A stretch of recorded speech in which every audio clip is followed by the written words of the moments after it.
the name So then people Chantel. get it.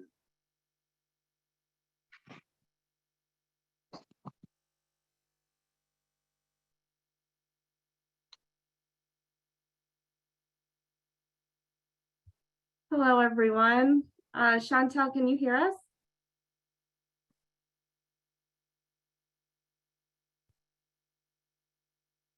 Larry, do you see anyone in the waiting room? I see one phone number, but What's that? I'm trying to make sure Chantel, who called in, can get into the meeting, and there's a phone number that's dialed in. I don't know if we can make sure that it's her. Oh, it is her. I see the phone number. I'm just not sure if she can hear us. Yeah, ask her to raise her hand, or you can unmute her. Oh, she can hear us, she said. Okay, Yeah, great. okay. So we're all Diane, set. can you hear us too?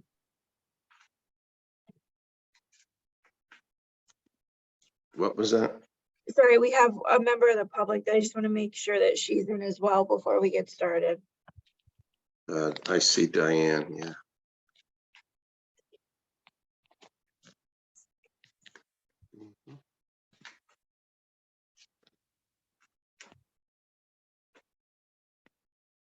Okay, can we start, Michelle? Is there any reason not to? Yep, we're all set. Hold on, Michelle, I need to make you host. Thank you for your help. One moment. And she. Okay, all right, I think you're good. Okay, great. So we're gonna call the meeting to order at 7:20 p.m. First order of business is approval of the minutes from the meeting held on November 21st. Do I have a motion to move the minutes?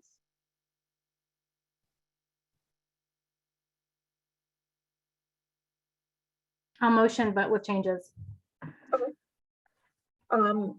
Any discussion? Go for it.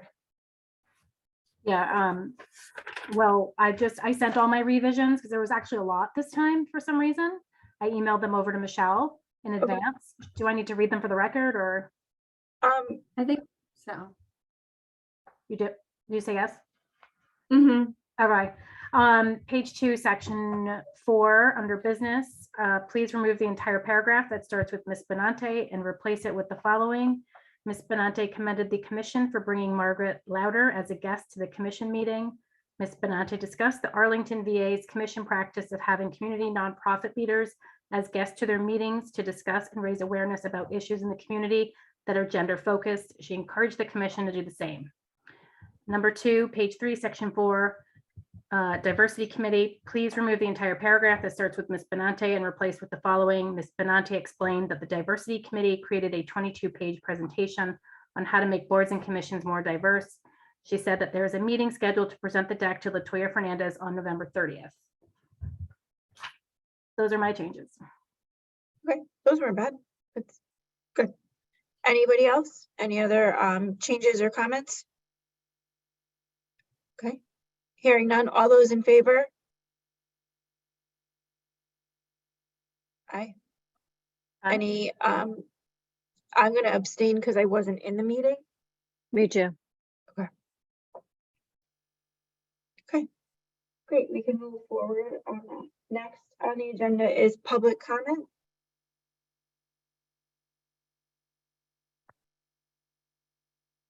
Diane, I'm would you? gonna unmute Diane. Great. Thanks, Michelle. Okay, thank you. Can you hear me? Yes, You cannot see me. You see my photo. yes. Huh. All right. Well, for the record, my name is Diane Lauricella. I live at 21 Little Fox Lane. Larry is always so good with the technology. We need to clone him. Tonight, I was hoping not to come and speak. I had another meeting, but I felt this is an important message I want to convey as we begin the new year. I know all of you on this commission care about the duties of the commission. My friend Bill Collins created this commission when he was mayor, I think in the early 80s, from what I remember. And several mayors either didn't get the chance or they did not think this was important enough to continue having such a commission.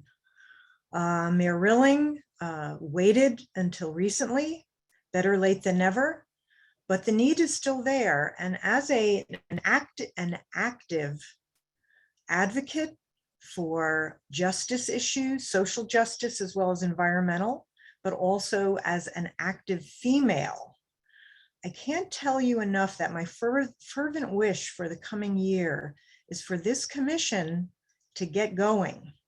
I do know that the diversity committee and many of you have been working on things, and I really wanted to know, can the public see the diversity committee's PowerPoints stack? It sounds like it's probably wonderful. I know it's being used to let the administration and others know about your work, but I stuck my neck out after having difficulties being heard on a committee that I was appointed to earlier in the year. I stuck my neck out because I care about an issue that other women have told me occurs where they are not heard, or when they speak up assertively, not aggressively, they are still not treated well. They are shunned, or they're bullied by shunning and isolation. These are things that I know all of you on this commission would be appalled at, do not like. Yet I will say that my letter has had very little. I have not gotten a response from the chair, the current listed chair, Miss Anna, and the staff person. So my thought is this, that this commission, in order to be taken more seriously by those of us that are active women, may need to restructure, change leadership if necessary, or if the leadership currently in the structure is too busy, because everyone is busy, women especially, very busy. And I get that, I respect that. But please, if the leadership model isn't working, let's change it up so that you could be more responsive and many of you will not be frustrated.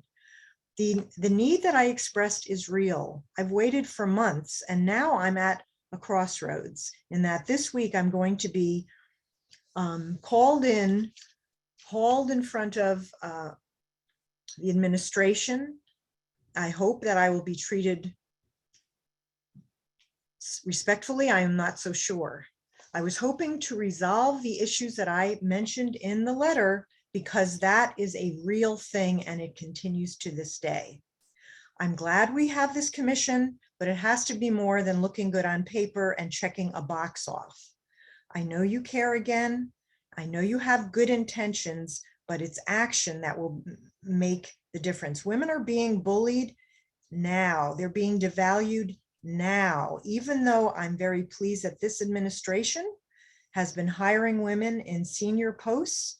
It's how we act on a day-to-day basis in treating women that speak up or are volunteers for our wonderful community. Ignoring me will not make it go away, and I will not go away. So the women of Norwalk need you and deserve you, and I'm willing to help you, but without anyone responding to me in a meaningful way, and I respect a lot of you. I don't know a lot of you, but I do respect those that I do know. Let's work together for 2023.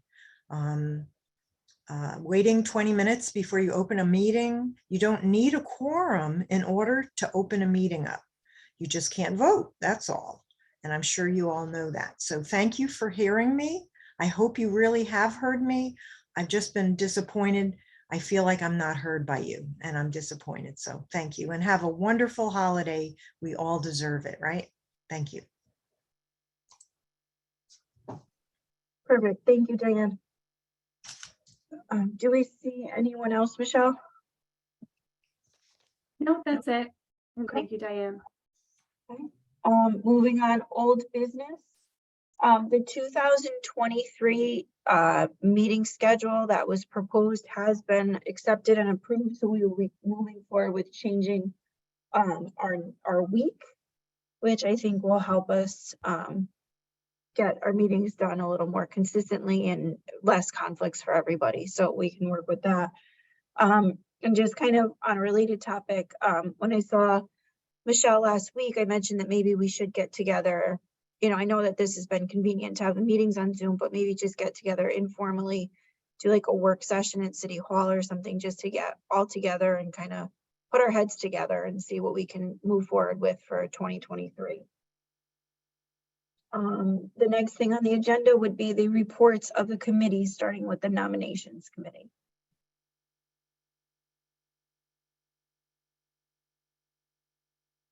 Do we have a presentation for that or no this evening?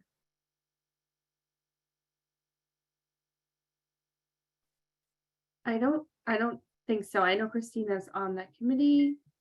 Oh, okay. Okay, all right, let's move forward. Do we have one from the research committee?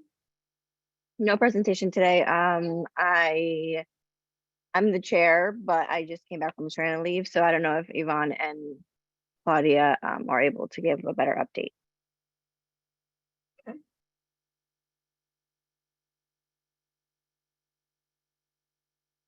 Diversity committee? Yes, we had a meeting scheduled for November 30th with Latoya, and unfortunately it was canceled last minute. So we've now rescheduled to January 11th. And again, that is to present our DAC, our turnkey document. But I also did want to mention that Michelle had actually mentioned this before, but there are some things that the city is doing that came from our DAC. So there's already progress happening. And that gives me a lot of hope. And I'm really excited about that. And after we meet Latoya, the plan is to come back and hopefully present to the public. Okay, great. Thank you. And just on that note, in terms of the progress, in case anyone missed it, I believe it was November when Vanessa Valadares was appointed to be the chief of the Department of Public Works and Operations, making her the first female chief of that department in Norwalk's history. And then when we looked at the data regarding chiefs and directors citywide, we realized that we had a majority female when it came to chiefs and directors. So that was some new information we learned in December, and we put that in a press release when we announced Vanessa's appointment. So to your point, Sharon, really great progress following your presentation to the mayor and Leisha. And I know there's more work to do, but wanted to update you on that. Great, thank you. Okay, does anybody have any other old business that they'd like to discuss? Okay, moving forward into new business. Update from Michelle about January meeting speakers, please. Sure. So last meeting, we talked about how Claudia Connor, who couldn't make the meeting tonight, vice chair, was going to reach out to a few elected officials to see if they would be available to come to one of our upcoming meetings and share pieces of or bills that are being proposed in the 2023 legislative session that we might want to consider supporting. So Representative-elect Dominique Johnson from the 143rd district confirmed that she is going to come to our January meeting, and she's going, at this point, she shared that, you know, the meetings haven't happened where she's aware of a lot of different pieces of legislation, but she's going to get that information and share options for the commission in January so that you all can decide and identify on something that you might want to support through advocacy work. Great. Okay. And then item B is update also from Michelle on working with the commission on women, children, and seniors in 2023. Yep, and this is as you said, Shannon, new business. So I saw the Lieutenant Governor Bisowitz at a meeting, and I told her about our commission and what the work that you all are doing. And she shared that it would be great if a member of the commission or representative on the Commission on Women, Children, and Seniors at the state level could come to one of our meetings as well and maybe propose ideas for partnership there. So I wanted to see if that was something you all might be interested in. Great, I see a lot of nodding heads. So that could be a great meeting for 2023, to have a representative come and share ways that we could partner with the state, whether it's through advocacy on legislation or through events and awareness opportunities. I'm sure the person will present a range of ideas. So I'll coordinate that for an upcoming 2023 meeting. Great. Okay, and then the last item on our agenda for this evening is State Senator Bob Duff will be giving us a little information. I don't know that we've seen him hop on yet. He's going to hop on in just a moment. But actually I remembered one other update from my conversation with Lieutenant Governor. She just wanted to point out that there would likely be a range of ways we could support domestic violence awareness this legislative session. So she noted that just as an FYI, as we watch bills come out of session. And Senator Bob Duff, that was one of the people that Claudia had reached out to following our meeting in November to share an overview on the legislative process and how the commission can get involved in advocacy, writing a testimony, and different things like that. So he's gonna pop on. I had shared with him 7:35 would be a good time. So in probably just a minute, and share an overview on the process. Great. Does anyone have any questions about anything I shared?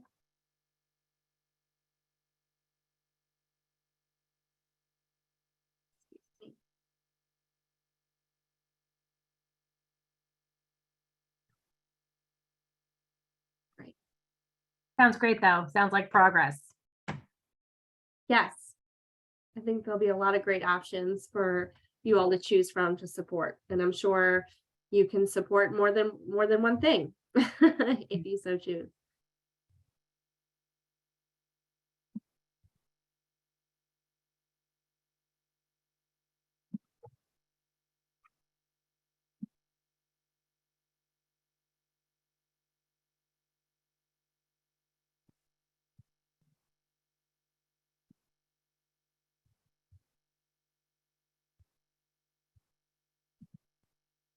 I think that would be him.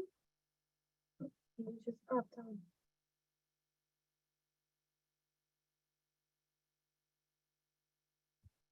Oh, hi, Senator Duff.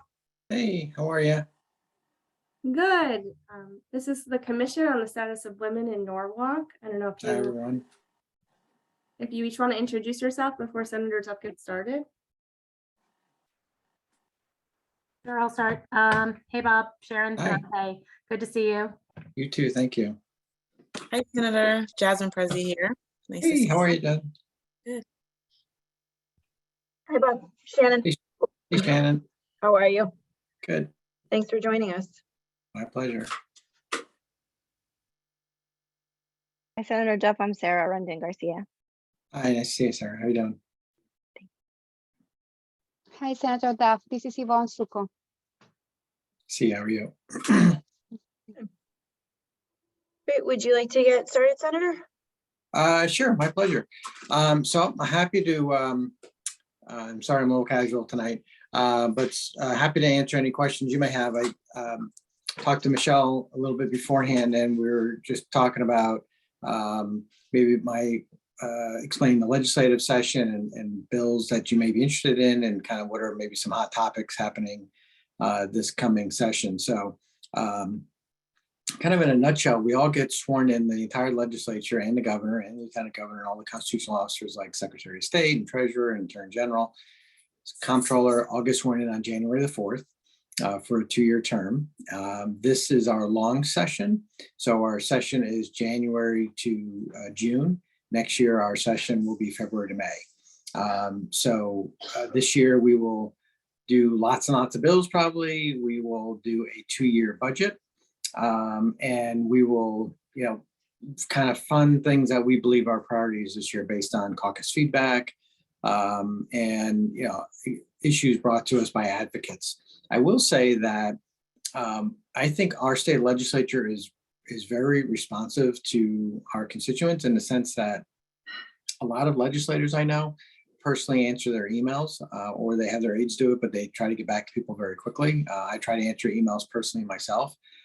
So I think that, you know, when talking to folks who maybe have an issue or a question, I find people reach out to me via email or maybe social media, you know, Messenger or Instagram or something like that, or call. But, you know, I think we all try to be as responsive as possible, just like you all are yourselves and in the roles that you have.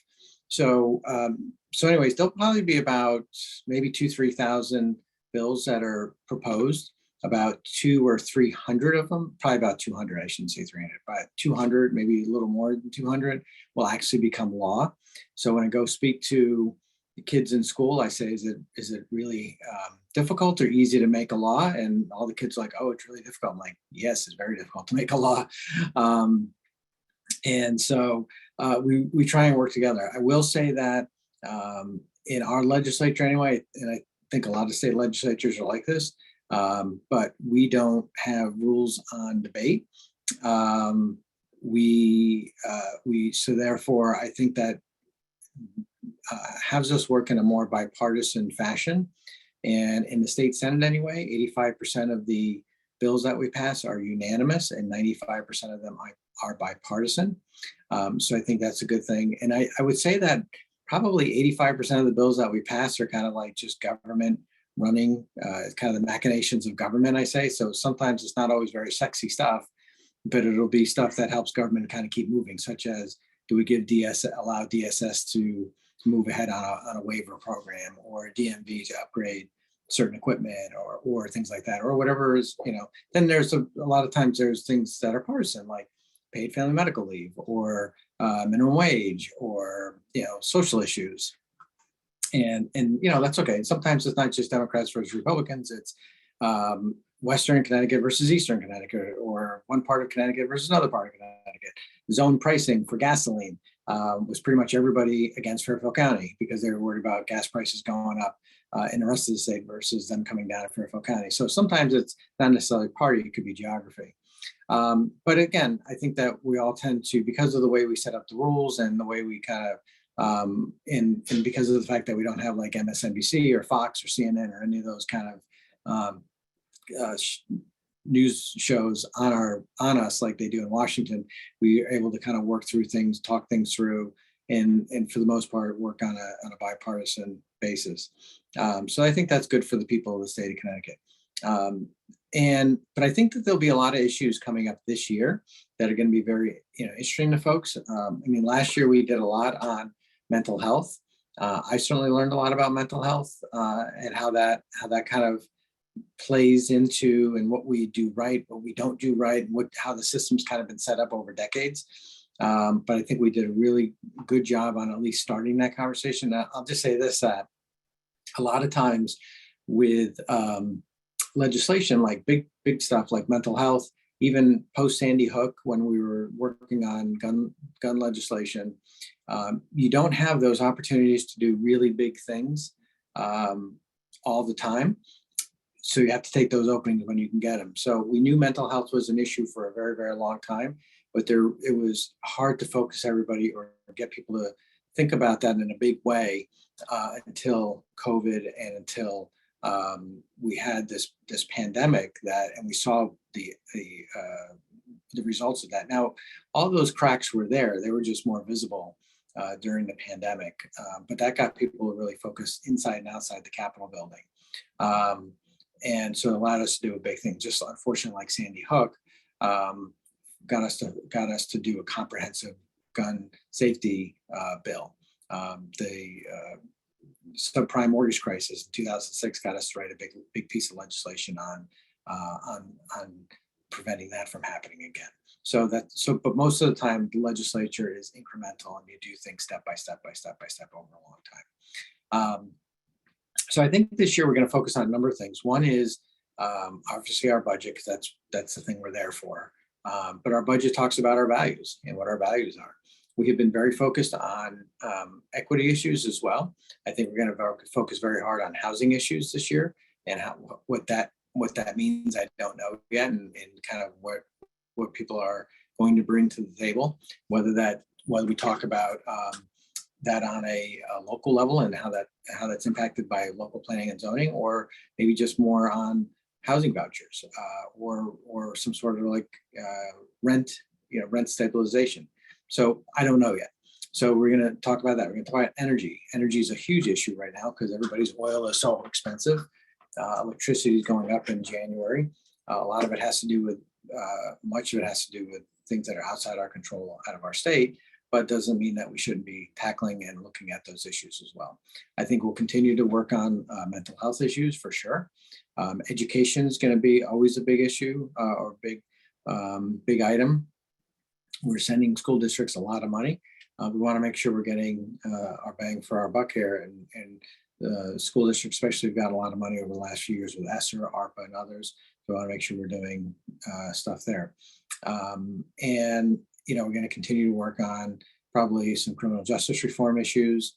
And sometimes what we do is we also come back and clean up things. So we, just as an example, you pass big legislation. Sometimes you got to come back, excuse me, sometimes you got to come back and there's mistakes or issues like, oh, nobody thought about this, or somebody didn't think about that, or wrote it wrong, and you got to clean that up. So there'll be no shortage of issues for us to tackle in the legislature this year. There never is. But I think I'm very proud of the record that we have built over the last 5-10 years on many social issues, making our state better. All you have to do is look at many of the social indices across Connecticut and compare those to the rest of the country. And I think we're doing very well. I do think we need to focus again on homelessness, that we focus really hard on that under the Malloy administration. I think we need to go back to focusing on that again, because we effectively almost eliminated it. I think the pandemic has put a lot of focus back on that need and some wraparound services and supportive housing, putting more funding in there. I think we've got to continue to focus on other types of issues. But I just put out a tweet yesterday that talked about our crime in Connecticut is we're the 4th safest state in the nation. And a lot of that has to do with not just because we're, in fact, the red states that are tough on crime tend to have the highest crime. In Connecticut, we did a lot of criminal justice reform. We've closed prisons. We've put people who are nonviolent in treatment programs, violent offenders, we put them away, and we watched our crime go down. Gun crime has gone down because we've been tough on guns. So we are one of the safest states in the nation because of that. So policies do make a difference and they do work. And you just got to do the right ones. And I think those over time, the fruits bear out on those kind of things. So anyway, I'll stop there. And if anybody has any questions, please let me know. You can ask me any topic, any issue. I'm happy to, if I don't know the answer, I'll try to find out for you. Michelle, is it okay if I go? So, Yes. Bob, first of all, thanks for all the great work that you do. I have a question since we're, recording this and this is for the public. For those that are interested in tracking a bill, how do they go about doing that? You can go to the legislative website, cga.ct.gov, and there's a place where you can track bills. You just find whatever the bill number is, and it'll tell you when there's a public hearing and how it advances.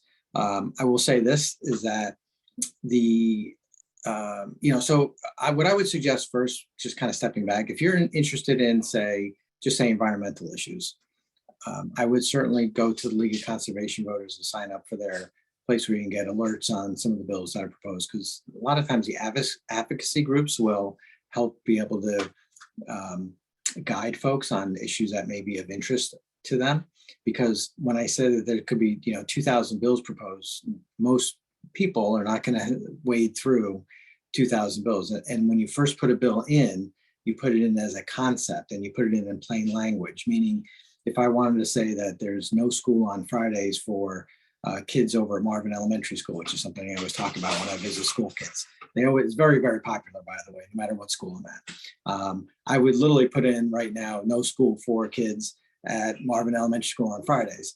And then if the committee that it gets referred to, which would be education, wants to move that along, at some point along the process, it gets into legalese. So right now, people are just looking at, 1 or 2 or 3 line bills that may or may not even have much to it, or may not even, they won't even know what it means. So that's why it's important a lot of times to go for the advocacy groups to kind of help guide them. But the legislature does have a website to track things. Lots of times bills, sometimes if they have overlapping jurisdiction, they'll get referred to one committee or another before they go to the floor for action. So a public health bill that may have a criminal penalty to it could go from public health to the referred to the Senate, if it's a Senate bill. And then I chair the screening committee as the majority leader. And the screening committee is we look at the bills that are on our Senate calendar. And if something needs to go someplace else, we refer it to that other committee. So if you are interested in the bill, that's where you track them. I'm sorry for the long answer, but a lot of this stuff it's legislative and it's can be cumbersome. No, that's terrific. And if I could just have one more quick question. Tell us a little bit about written testimony versus verbal testimony. Which one is more powerful? Should we be doing both? And if you could just Well, yeah, first of all, I think that one of the things we've learned in the pandemic is that technology exists and that you can actually do things through technology. So, we would have hearings in the legislature where people would literally drive up to the Capitol, wait 2 hours, give their 3 minutes of testimony and drive back. And that's why we didn't get a lot of people from Fairfield County who provided testimony. So I would say this is that if you're really, really fired up about a topic, testifying in public, and I think a lot of the committee meetings will still be on Zoom. The rules aren't done yet, nor are they released, but I think there's going to be some sort of I feel pretty confident there'll be some sort of a Zoom option because people liked it. We got more people participating via Zoom than driving up to the state capitol. So I would say if you're really, really hot about an issue, verbal testimony is great because you're in front of the committee, they can ask you questions. If you're just, say for example, you like an issue, but you're not hot to trot on it, but you're supportive of it, sending a little something in is fine. But let me just kind of put these guardrails around it. Don't be nervous about it, because a lot of times people say, I can't do that. I can't talk to them. What if they ask me a question? I don't know the answer. We're all learning and none of us come in as experts on things, and don't be intimidated by somebody who might ask a question. If you don't know the answer, you just say you don't know the answer. And it doesn't have to be War and Peace. Just saying something that's a minute long or 2 minutes long and putting something in that's maybe a paragraph, 2 paragraphs, that's fine. It doesn't have to be a book. Just put in and make it authentic. That's all people are looking for. And the committee members do read testimony. So it is important. It is very, very important. Thank you so much. Sarah, did you have a question? Yeah, mine's a little bit more specific to sort of one of the issues that might apply to what we're charged with as a commission. I recently just finished benefiting from the Connecticut paid family leave. And I was just wondering in the design and eventual process of that becoming a law, was there conversation around it covering families who are dealing with miscarriage, for instance? I know a lot of companies individually are working to include that into their bereavement policies. But I was just wondering if that was thought of at all. I don't remember because it was so long ago. I just don't remember. And I wasn't involved in the nuts and bolts in drafting that. The labor committee did a lot of that and the labor chairs did a lot of that. And that was Senate Bill 1. I just don't recall. And at some point you have to work at what can get support and whether that had an issue or not, I don't know. But again, that's why I said earlier, sometimes you go back and you expand things, you fix things. And if that's something that we missed, we should go take a look at it again. Great, thank you. Thank you. Any other Great question, though. questions? Great question. Chantel on the phone, everyone on the phone is okay? Any other topics on anything?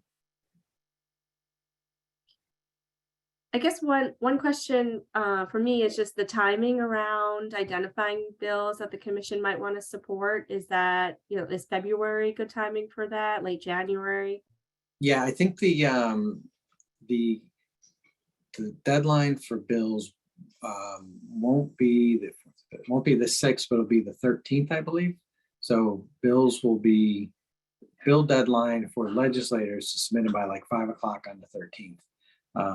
And then it takes some time after that. So I'd say probably, yeah, beginning of February is when you start looking, and you'll hear things in the media too. But again, talking to the, tracking maybe the Commission on Women, Children, and Families is a good, Stephen Hernandez, and talking to, this group might well be, if you haven't had him on, I'd certainly suggest having him on. And looking at what they're tracking as well, because there might be some similarities, might not be, but could be. Yeah, we actually just, funny you say that, we just made contact with them and we're setting something up Good. to have them come on. So Excellent.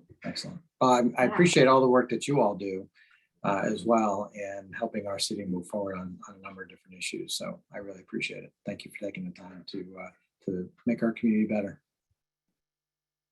thank you for taking the time to speak with us tonight. We really appreciate it. That was a great learning opportunity for me, and I'm sure everyone. So thank you so much. My pleasure, and stay in touch. And like I said, you can find me on Twitter, Facebook, Instagram. You can find me via email, call me at home, I'm at the office, whatever. Always accessible, and try to make sure I get back to people in a timely way. So have a great holiday, everybody. Thank you. Same to you. Thank you. Bye-bye. Bye. Okay. Does anybody else have any new business? That was the only other thing on our agenda this evening.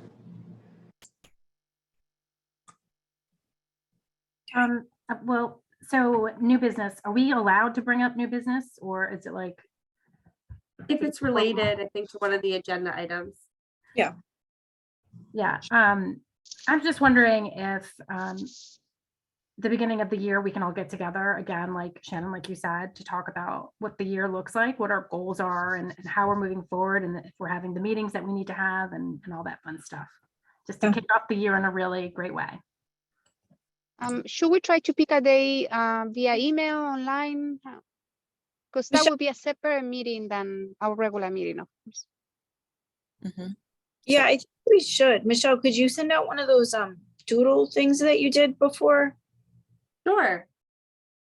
What works for everybody? Is this time good? I'm overstepping my temporary chair status for this evening.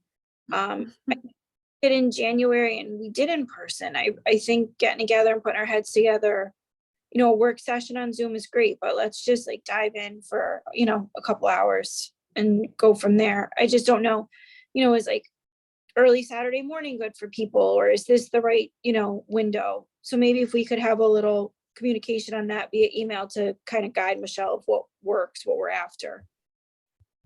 That sounds like a good plan. Sure. Okay. Yeah, that sounds great. And I also wonder if after getting the helpful information that we are supposed to get in the January meeting, if it would be a really good follow-up work session with that information and options for you all to look at. Yeah, if they're they're able to present like what's on the docket and everything, I think, yeah, it would be a great opportunity to meet after that and kind of conquer of what we individually feel is priority and what we can work on together. Okay, all right, so we have a tentative plan, so we'll go forward with that. Hearing nothing else. Motion to adjourn. Motion I to adjourn. second. Great. Happy holidays, Merry Christmas, Happy Hanukkah. Everybody enjoy healthy, Holidays. happy, healthy holidays for everyone. Happy New Year. Same to you. Thank you so Bye. much. Thank you. Bye. Bye-bye. Thank you. Bye. Bye.